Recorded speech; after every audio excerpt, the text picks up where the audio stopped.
Welcome to School's Out with Sam Sorbo, a series about education, what you don't know, what you should know, and what to do about it. Last week, we focused on fear of failure, to be precise, and we traced its origins in the very system that benefits from it. But we can rise above our fears if we have information and the courage or drive to see our children lead successful lives. So this week we will focus on content, that information that courage demands. After the initial declaration, "I can't teach my kids," the next statement usually comes, "I wouldn't know what to teach them." Well, think about that for just a moment, please. Why don't you know what to teach them? You went to school, right? Never mind that at this point the schools aren't teaching worthwhile stuff anymore, but the opposite. What am I supposed to teach my child? The schools know, but how can I know? Please, don't these questions seem a bit silly? Let's first talk about younger children, because of course, subject matter, methods, and approaches differs for different ages. Young children just starting out need basics: reading, writing, some math, stories, exploration of the world outside, artistic endeavors, physical exercise, musical instruments, and some foreign languages fun, like Latin. They need to experiment with the world because everything is new for them. And the best way to learn is by doing, not by getting lectured to. So where do you go to find that elusive curricula? Look around. It's literally everywhere. You are surrounded by potential curricula. But Sam, I don't know what to teach them.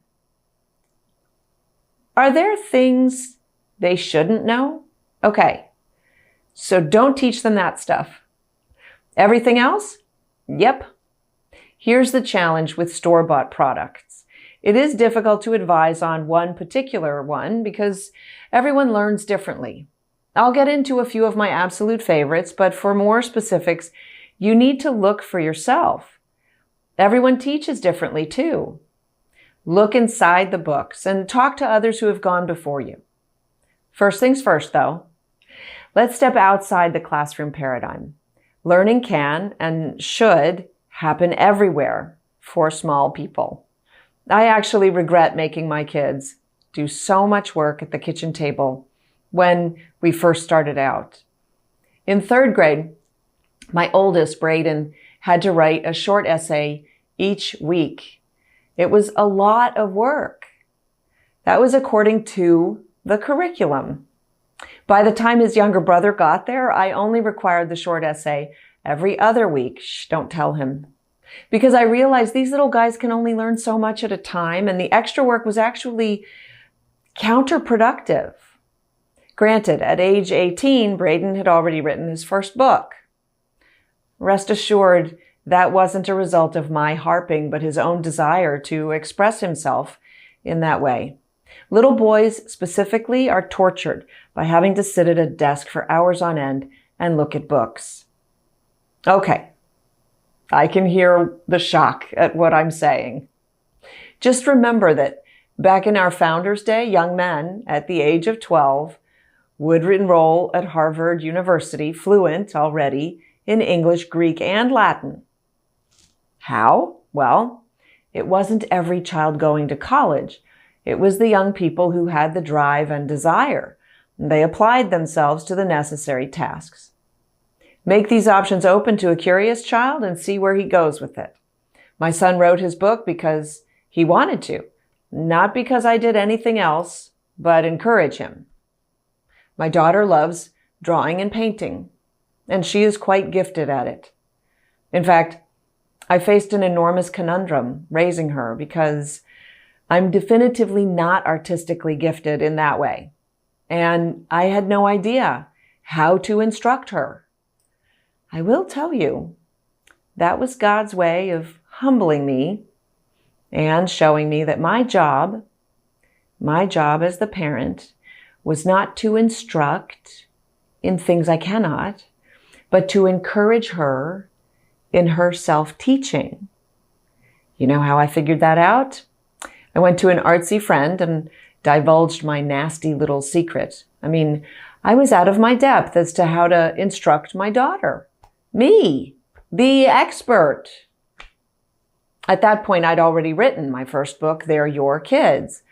My friend said one thing she should do, she should research anatomy if she likes drawing people. I said she does. I'll find an anatomy class. You see, I was still brainwashed by the system to go find a class. I went up to Octavia's room and I told her my idea. So let's find a class, right? She turned to me and she showed me her sketchbook and a 2-page spread of the human foot in varying positions. I laughed. She was already way ahead of me. And all because when she was much younger, I had said to her, listen, if you really like art, then you should devote a half hour to it each day to cultivate your talent. And she took me at my word, but proceeded to do much, much more than just a half hour each day. Your job as the parent is to unwrap the gift of your child, not to train her in the ways of the educational bureaucracy of the nation, the behavior modifications imposed by a broken system, or even the failed promises of college prep and career readiness.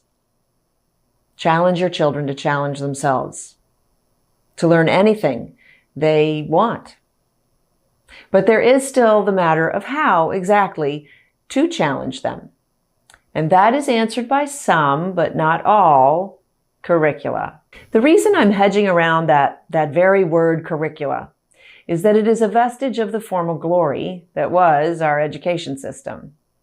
The silly idea that we can divide learning into subjects taught by different experts over certain separate periods each day is anathema to the core of learning, which is that the world is a big mystery to puzzle and decipher, and everything is related to everything else.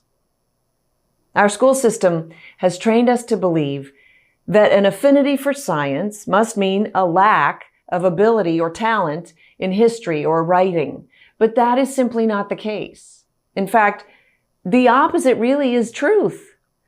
An affinity for learning is a predisposition to learning everything. And rightly so. I would argue that children are inclined to learn everything. And our job as parents is to facilitate them in that endeavor. For instance, math is a foreign language.